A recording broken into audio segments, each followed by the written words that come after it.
Bonjour les enfants, c'est Virginie. Donc j'espère que vous allez bien. Aujourd'hui, je vous propose de vous lire un album. Et l'album que j'ai choisi, c'est Biglouche. Donc vous voyez là la première de couverture.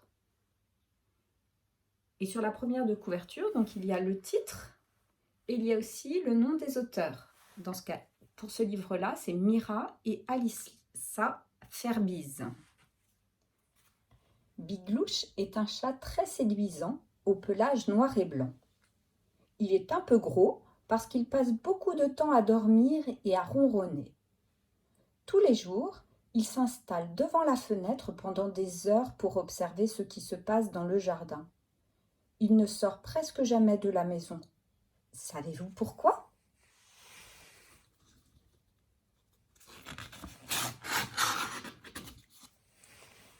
Parce qu'il est différent des autres chats. Il a un petit problème qui lui complique beaucoup la vie. Depuis sa naissance, Biglouche est un chat qui louche. On dirait qu'il est tout le temps en train de fixer le bout de son museau. À cause de ses yeux qui louchent, Biglouche ne voit pas très bien. Les souris et les oiseaux ont l'air énormes et ils sont tout flous. Alors Biglouche a peur de sortir dans le jardin.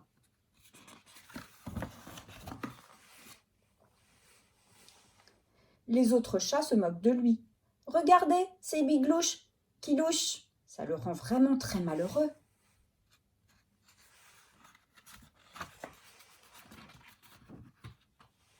Biglouche en a assez. Installé sur le rebord de la fenêtre, il se lamente. « Cette vie est trop injuste.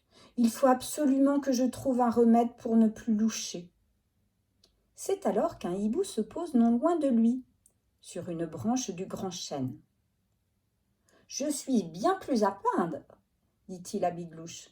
Toi au moins, tu as de la chance, car tu peux voir les couleurs, le rouge, le bleu, le jaune, toutes les belles couleurs que tu connais n'existent pas pour moi.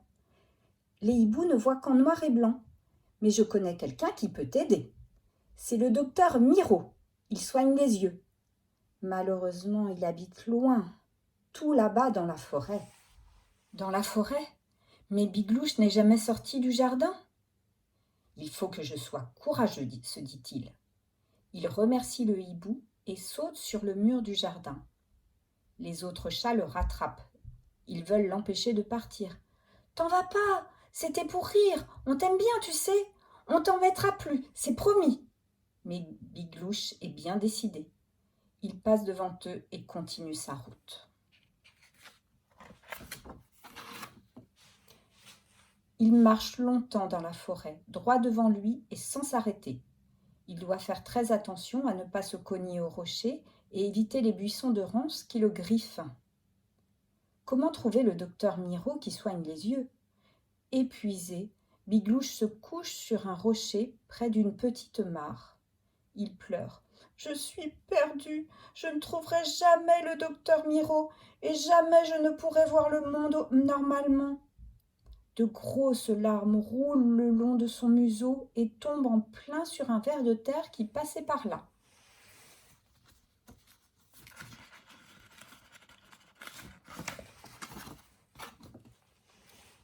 « Salut !» dit le ver de terre. « Pourquoi tu pleurniches comme ça ? Toi au moins, tu as des yeux pour voir. Regarde-moi, je n'en ai même pas. Je me déplace sans voir où je vais. Je vis dans le noir. » Puis il ajoute « Tu as de la chance de m'avoir rencontré. Je connais le docteur Miro. C'est un grand savant, même s'il n'a rien pu faire pour moi, puisque je n'ai pas d'yeux. »« Moi non plus, je ne vois pas bien, » dit une petite voix toute proche. C'est une petite grenouille verte qui se repose sur un nénuphar. « Moi, hors de l'eau, je ne vois que des formes qui bougent, c'est tout flou. »« Je peux te dire où habite le docteur Miro. Va vers la clairière, là-bas, tu le trouveras. »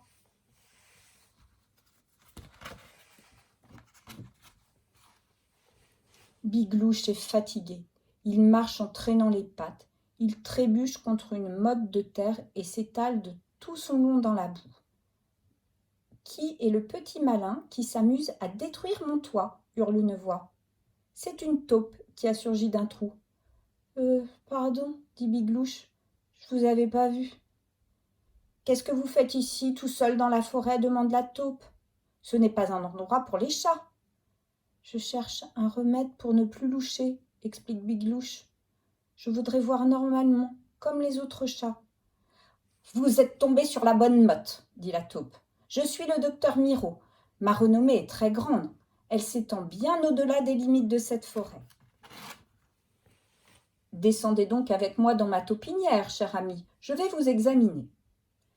Et Biglouche suit le docteur Miraut à travers un labyrinthe de tunnels creusés sous la terre. Ils arrivent dans une pièce remplie d'appareils compliqués, le laboratoire du docteur Miraut.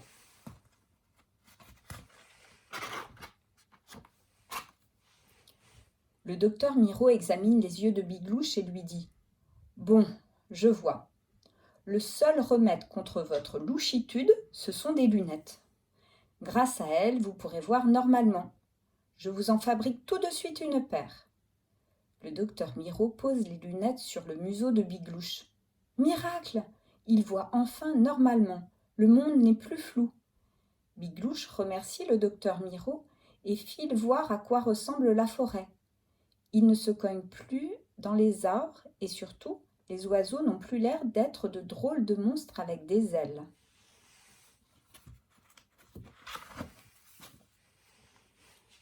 Maintenant, Biglouche passe toutes ses journées dehors, sauf s'il pleut. Les souris et les oiseaux se méfient de lui car il est devenu très rapide. Quant aux autres chats, ils sont contents de revoir Biglouche, mais un peu jaloux de ses lunettes.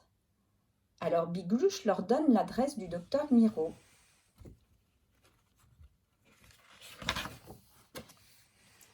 Quelques jours plus tard, tous les chats du quartier ont des lunettes.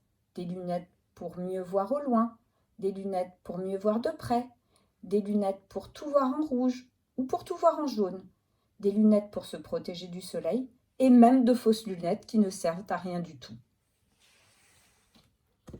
Donc j'espère que vous avez aimé cette histoire.